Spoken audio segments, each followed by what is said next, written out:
Hey everyone, and welcome. And today I'm going to be talking about the English colonies, and I've kind of talked a little bit already about Spain and France to some extent, but really naturally, the United States, what becomes the United States, is going to very clearly form out of the English colonies. Obviously, I'm speaking English to you right now. If that's not an indication, if nothing else, right? So the English colonies are really going to be serve as the bedrock of what is going to become the 13 colonies, and then will later become the United States of America. So it's really England who's going to, take a lead role in quote discovering and kind of transforming the New World in very fundamental, clear ways. Why was England really getting into the kind of colonial game in the first place? Number one, which was the case for everyone, economic, right? So at this point, again, in European history, there was intense competition between England, between Spain, and between France. All three are kind of competing in Europe. And naturally, there's only so many resources each of them can get from Europe, which was why the New World or the Americas served as this kind of larger backdrop for them to kind of fight their own economic wars. Okay. So England in particular, they really didn't have. Now they're going to build up and have a larger navy in the kind of centuries to come. But at this particular point in the 14, 15, even the 1600s, England's navy was nowhere near where Spain's navy were. Okay, the Spanish Armada, you might have heard of them. Spain really had the most fearsome navy in all the world. Okay, so England's going to have to kind of play catch up, and how they play catch up is through privateers. And who privateers were basically these privately owned ships hired by the government of England to attack and raid other nation ships. So they were basically pirates, right? They were pirates almost hired by the state, pirates that England would hire to then go and attack and raid Spanish ships or French ships. Okay, and this was very effective in terms of weakening them, but also stealing some of Spain or France's resources away from them. So it's kind of a win-win for England. Now, Spain and France did this themselves against one another and against England as well, but England is going to make a lot of headway in terms of doing that against Spain and France. Naturally, a huge economic reason why England would want to be doing this. In the 1500s, England's population was rising pretty significantly, right? And if you have more people, naturally, you need more resources to support those peoples, right? So that just goes right back into the economic reasons, right? If England has any chance of sustaining its own population that's growing, it's going to need more resources. Where are they going to get them? Naturally, from the New World or the Americas, right? So thousands of tenant farmers in England are going to be left homeless and without work, which means, hey, things, and I talked about this a little bit with Spain. If things aren't going great for you in Spain or in England, hop on a boat, go all the way, I about said fly, go across the Atlantic Ocean through boats, and maybe if you'll end up in England, or not in England, in New England, or in the case, New World, right? End up there in the New World, and maybe your fortunes can turn around, right? So things aren't working out for you in Europe, maybe hop a boat, go to the New World. You can restart yourself. Okay. Now, how really England and to some extent Spain and France, but especially England, is going to be able to afford these journeys, right? Because you're talking about all these ships, all this cargo, all these resources that need to be going back and forth. Joint stock companies are going to be how England affords these, right? So, what are joint stock companies? Essentially, where merchants join together, issue stocks, which you can then buy as a regular citizen or as a more wealthy person, and kind of invest in this kind of capital venture. And then if they bring anything back, certainly you get a cut of that, right? So that joint stock company system is going to allow England to kind of make up a lot of lost time and kind of get on the right page. Okay, so joint stock companies, again, help afford these very costly colonial projects. What else, though? It's not just all about the money. It's largely about the money, but it's about a lot of other things as well, as we see when we get into each of these colonies.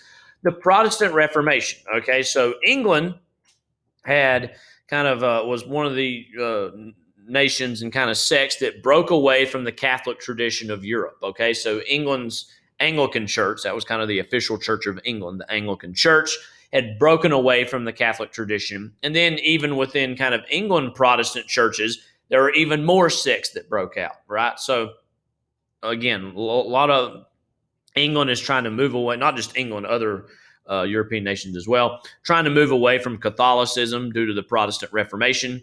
And so that leads to, again, lots of different sects and little groups that all each have their own religious identities. Okay. And in England's case, that was largely because of Henry VII's divorce, as well as the case being at the same time, though, that at least traditions of the Anglican Church are going to be largely still based in Catholicism. So they're saying they're not Catholic, but in reality, a lot of their policies and a lot of their kind of views of the world and of the universe are still Catholic. So, in counterpoint to that, Puritans, and it's right there in the name purify or to purify, Puritans, they want to purify the Anglican Church. They disapprove of monarchical control, which means the king or the queen had control over the Anglican Church. They said, hey, that's not great. That's not what God's plan is. That's not what, how religion should be dictated. It shouldn't be dictated through a king or a queen. So they're saying, hey, we want to purify the church. Naturally, they're going to face a lot of problems trying to actually purify the Church of England because the King James I in 1603 is not really going to institute any changes. So a lot of these Puritans who are frustrated by the lack of change happening in England say, well, let's go somewhere else. Let's go somewhere else and kind of have a more religious, a more kind of godly, a more righteous community. And in that case, it ends up being the New World for lots of these folks. Okay, so again, Puritans wanting to purify the Anglican Church to try to make it less and less Catholic. It's not really happening in England, so they're hopping on a boat and finding their way to the New World. So what follows through the rest of this is I'm going to kind of try to be as quick as possible and really hit the key points for lots of the major colonies. And those really no colony major early on than that of the Jamestown colony, which is going to transform itself into Virginia. Okay, so the Jamestown colony, founded in the spring of 1607, starts off as 3 small ships and 144 men make their way over to what will become Virginia. Okay, led by Captain John Smith. If you've seen Pocahontas or are familiar with the story of Pocahontas, that's where a lot of this comes out of. A lot of it's very fictionalized, not exactly true. Not to say, Pocahontas, Disney's Pocahontas doesn't jam. I would say actually Disney's Pocahontas has the best Disney soundtrack of all time. But that's just me. Don't worry. That won't be on a test. Okay. So John Smith, he actually knows very little about survival in the wilderness or survival in the woods or living off the land. So he and his fellow kind of colonists who are coming over here are going to face a lot of trouble and a lot of roadblocks into surviving kind of early on. Okay. Also, lawlessness, sickness, food shortages. They're not the most disciplined group of guys. They don't have too much food. They don't know how to work the land. And so what that means is they're going to have to force to barter goods with the Powhatan Confederacy. And the Powhatan Confederacy is going to be one of these kind of larger Native American tribes, which is where Pocahontas herself was kind of a citizen of or a member of. Okay, so they don't really want to work with these Powhatan Native Americans, but due to the bad circumstances, they don't know how to live off the land. They're kind of really reality for them slipping away on a daily basis. They're like, all right, fine, and they kind of are forced to work with these Native American tribes, the Powhatan Confederacy. Okay, and to attract other people to try to come to the Jamestown colony in Virginia, the Virginia Company, which was in charge of the colony, offered free land to anyone who wanted to come across and work the land for 7 years, right? So that was another thing, that if you come over and help establish this colony, help work this colony, whip it into shape, you're going to have land, free land. Well, free land. Again, you're working it for 7 years before that. You're going to be paid back in land. So that was another thing, right? Again, if you're that poor tenant farmer, life's not going great in England, get on a boat, come all the way across Virginia, the Jamestown colony. You work that land for 7 years. You're going to be able to get it in 7 years. And naturally, there's going to be people who came over, worked it really hard for a while, got frustrated, decided to go back. That land's not going to be theirs. But those who did stick it out and those who did make it work did get that land and were rewarded for that. Okay.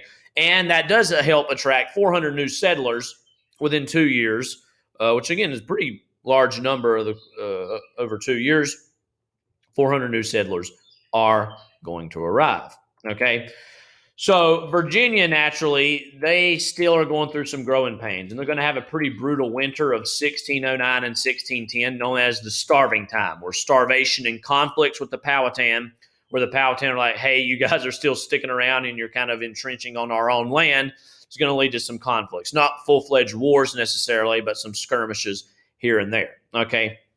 So between starvation and conflicts with the Powhatan, only 60 settlers are going to be left alive in the Virginia and Jamestown colony by that spring of 1610. So John Rolfe is going to kind of be subbed in for John Smith. John Smith, he did some good things, but his time in Jamestown was mostly a failure. He's going to be sent off to take care of some other colonial areas. John Rolfe is going to come in, and he's going to say, hey, this climate is actually perfect for this kind of new plant known as tobacco. So he realizes, you know what? If we kind of monetize this tobacco cash crop, kind of start farming it, harvesting it here in Virginia, and then selling it back in Europe, that could save the colony. And that's exactly actually what happens. Okay, so John Rolfe comes in, turns that tobacco into a very profitable cash crop, and saves the Jamestown colony. So again, in 1610, there were only 60 settlers left here after those several hundred that had come over.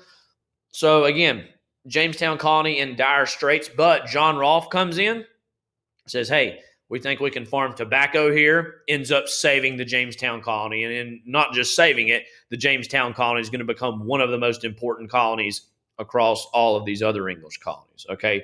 And, I mean, Jamestown grows into the Virginia colony, which will end up producing some of our early nation's most prominent people, right? George Washington, Thomas Jefferson, James Madison. A lot of power is going to be wielded out of Virginia. And a lot of that power begins with the House of Burgesses. So the House of Burgesses is going to basically become the name for Virginia's representative lawmaking body. So this was another new thing going on in the New World, right? Where you had this Jamestown colony where people were workshopping ideas, workshopping laws, and turning those into laws that applied to the people living in Jamestown in that Virginia area. Okay, so there's going to become a governor of Jamestown, 6 counselors, 20 representatives. So what we're starting to see here really is the kind of earliest forms of American democracy, where you have these they still thought of themselves as English in their heads, English colonists. And over time, they're going to consider themselves more and more Americans, where they feel more and more disconnected from England. But they're still going to be kind of well-versed into what's going on here in the colonies, what's laws we need to pass here in the colonies to help us out to regulate things, okay?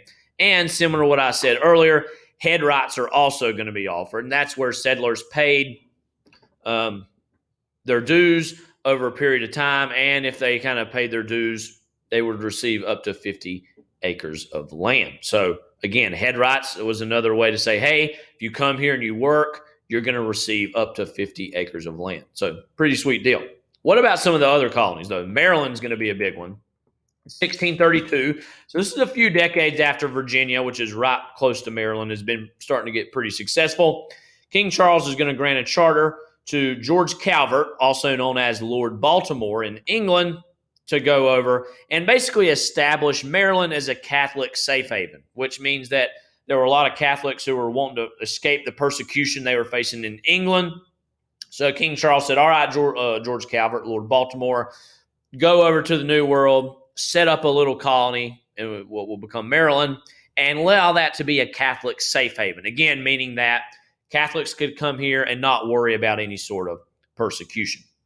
Another pretty big notable thing about the Maryland colony is going to be that it's a proprietary colony. Proprietary meaning it's owned by one person, and in this case, it's going to be owned by Lord Baltimore. So Lord Baltimore essentially owns the Maryland colony himself, which means he has practically unlimited power over everything going on in Maryland. What does all that mean? Well, he could appoint a government, he could establish courts, he could coin money, impose taxes, grant lands, create towns, raise an army. He could really, again, he was almost the mini king of Maryland, okay? Lord Baltimore ran Maryland, and the only big kind of thing was he just couldn't contradict whatever the crown said in England. So he couldn't do anything that contradicted English law. He couldn't step out and disobey the king, But as long as he didn't, anything that happened in Maryland ran through him. He basically had full control of Maryland. So again, Maryland, important because it's a Catholic safe haven. More and more Catholics start coming into the New World, but they're going to mostly live in Maryland if they do come at this point.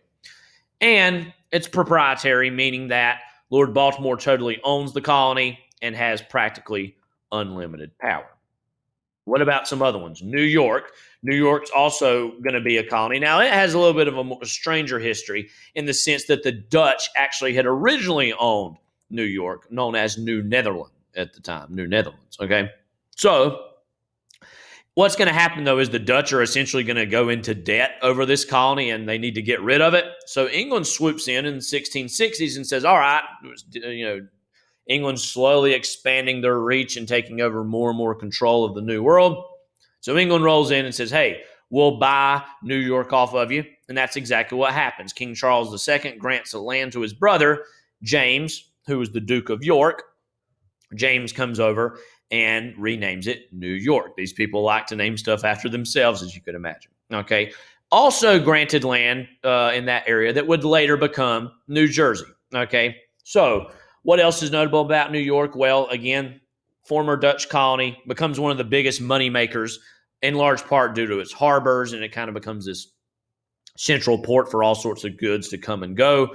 Also, it, like Virginia, has a legislative assembly. So he said, was his brother James, Duke of York. He establishes a legislative assembly that says, hey, people can vote on people to kind of represent them in this colony of New York. So like the House of Burgesses, in New York, you're starting to see the earliest versions of American democracy yet again. So lots of settlers from England, or also Dutch settlers that are a big part of this, come over to what was once New Netherlands is now New York. Okay.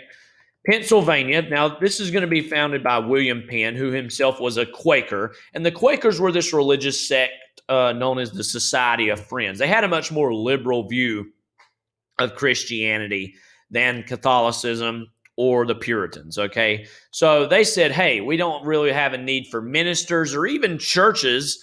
The Bible is less important than a person's inner life from God. So again, this was pretty radical beliefs for their time. And another thing that was radical, they believed in total religious toleration. So while Pennsylvania is going to be a mostly Quaker colony, they said, hey, anyone from any faith can come here and, practice their faith peacefully and not get worried about being persecuted against. And pacifism. Pacifism being that they're totally opposed to war. So in some ways, they were the hippies of their day, right? Everybody come here. It's all good. Don't fight anybody. We're going to just kind of live in peace and harmony. Okay. Another big part of that is, again, granting complete religious and political freedom. So whatever your religious or political beliefs were, you were welcome to Pennsylvania. And very peaceful. Naturally, they're pacifists. And again, another big notable thing that made them different from some of the other colonies, they really stressed fair relations with Native Americans. Okay. So they didn't want to go to war with Native Americans. In fact, they wanted to communicate and barter and trade with Native Americans in a very peaceful way, okay? And also, the biggest city of Pennsylvania, still true to this day, is going to be Philadelphia, which itself is known as the city of brotherly love. Now, when we get into Unit 2, Philadelphia is going to become one of the most prominent, important cities in the whole nation. Okay, that's where the Constitutional Convention is going to be held. Okay, that's where really the Declaration of Independence is signed and ratified and all that stuff. So when we move into kind of 100 years from this point in the 1660s, and we get into the 1760s and 1770s, Philadelphia is really going to be the hub for really the whole nation's political thoughts and political ideology. So Philadelphia going to become among the most prominent cities in the colonies. Okay, Quaker Oats actually does get its name from William Penn. Some people think that maybe you see a Quaker Oats box. Some people make the mistake of thinking that's actually Ben Franklin. We'll talk about him later.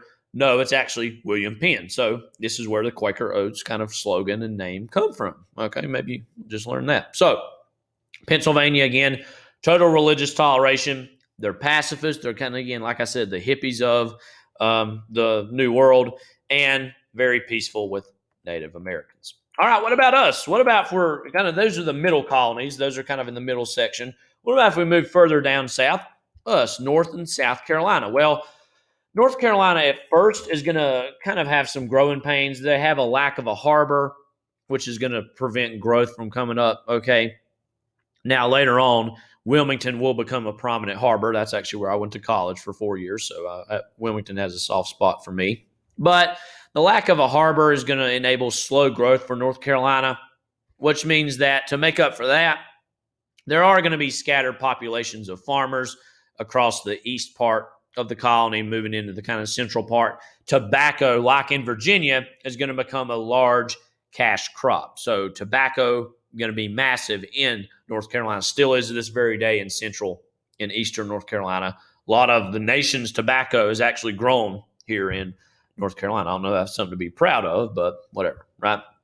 Also, shipbuilding is going to occur kind of on the East Coast. So the harbors are slow to develop, but shipbuilding is going to be a prominent thing in North Carolina. Okay. Now, as we move further west and we get closer to where we're at right now, or the mountains, they're not really going to be settled that quickly. It's going to take some years, some decades, really even some a century or two. Well, not about a century, before more and more people start settling kind of in western North Carolina where we're at now. Okay, but that will happen eventually.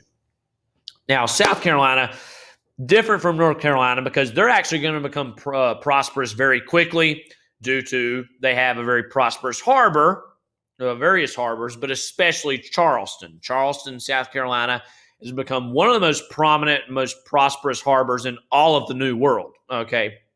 So Charleston really takes off. Now, at that time, it was known as Charlestown, but later on will be named Charleston. Okay, if you've ever seen The Patriot, the movie, they call it Charlestown, but same area. Okay, so South Carolina going to become pretty prosperous due to Charleston and due to those harbors.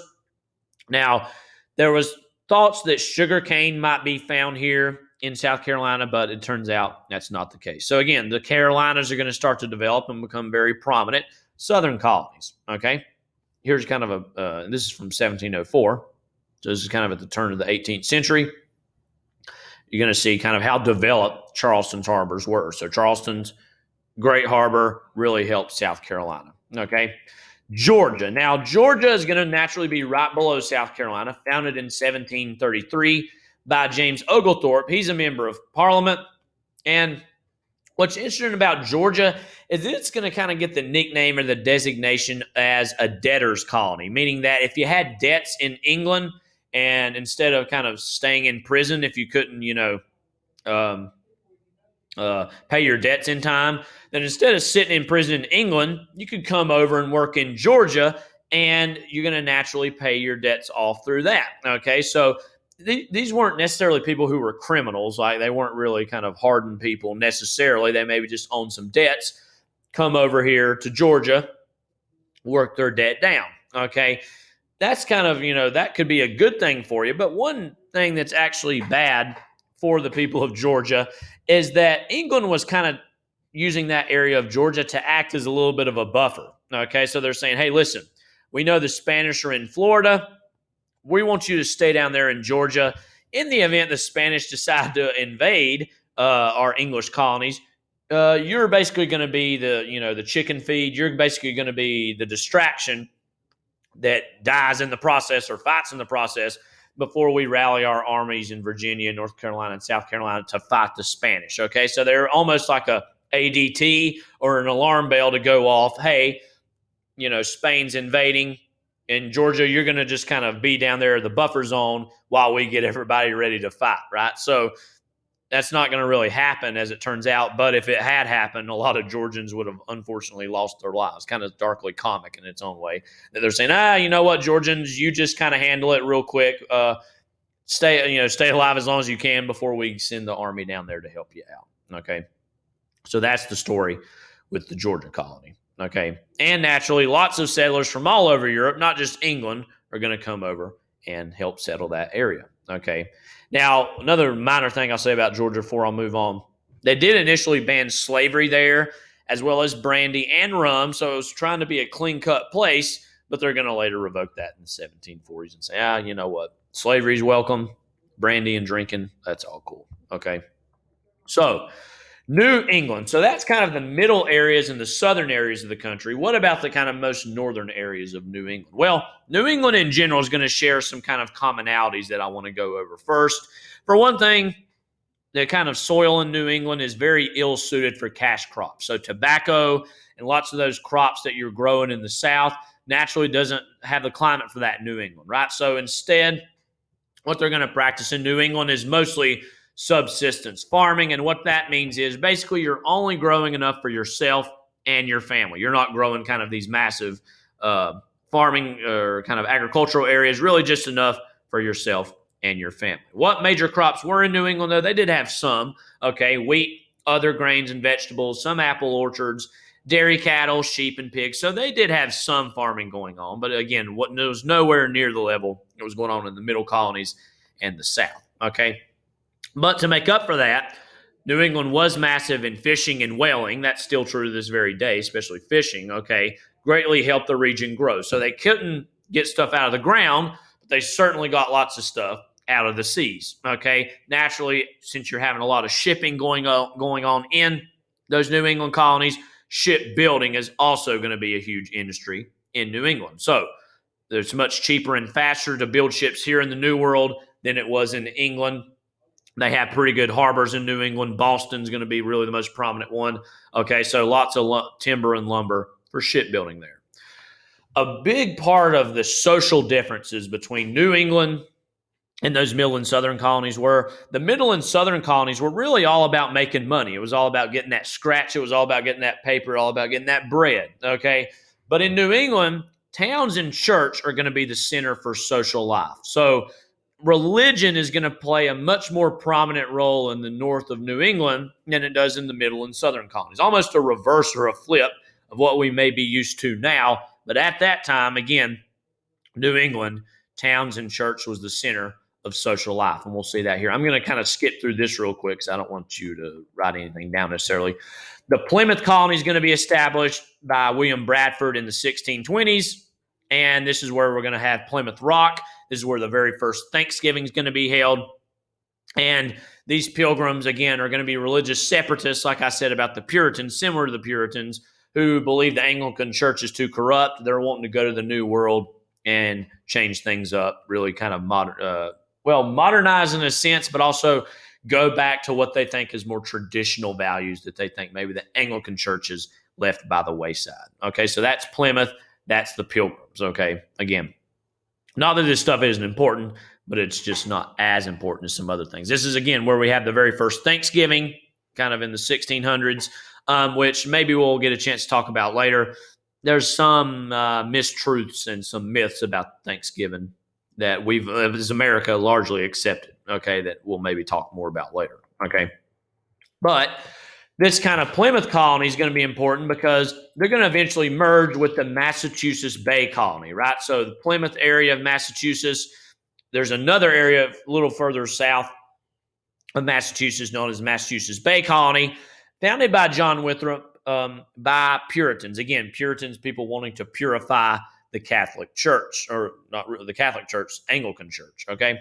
So they're wanting to avoid religious persecution, so they come over here to New England and Massachusetts Bay.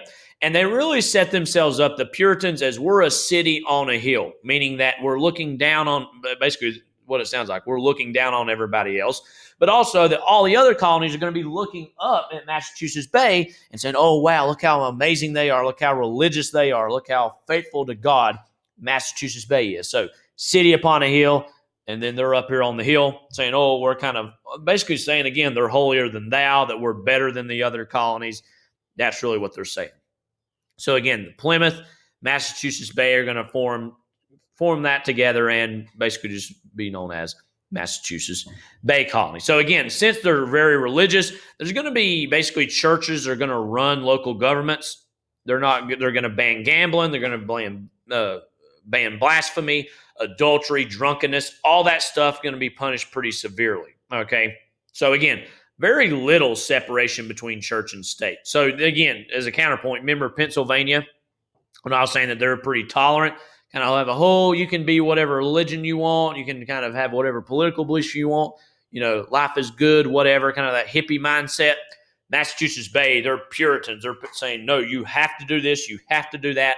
Very little separation between church and state. Okay. So naturally, after all those things are punished, heretics are also going to be punished, I should say. And what does that mean? People who basically disagree with established church traditions. This doesn't even mean they're atheists. In fact, really no atheists were known to be around or really expressing their opinions.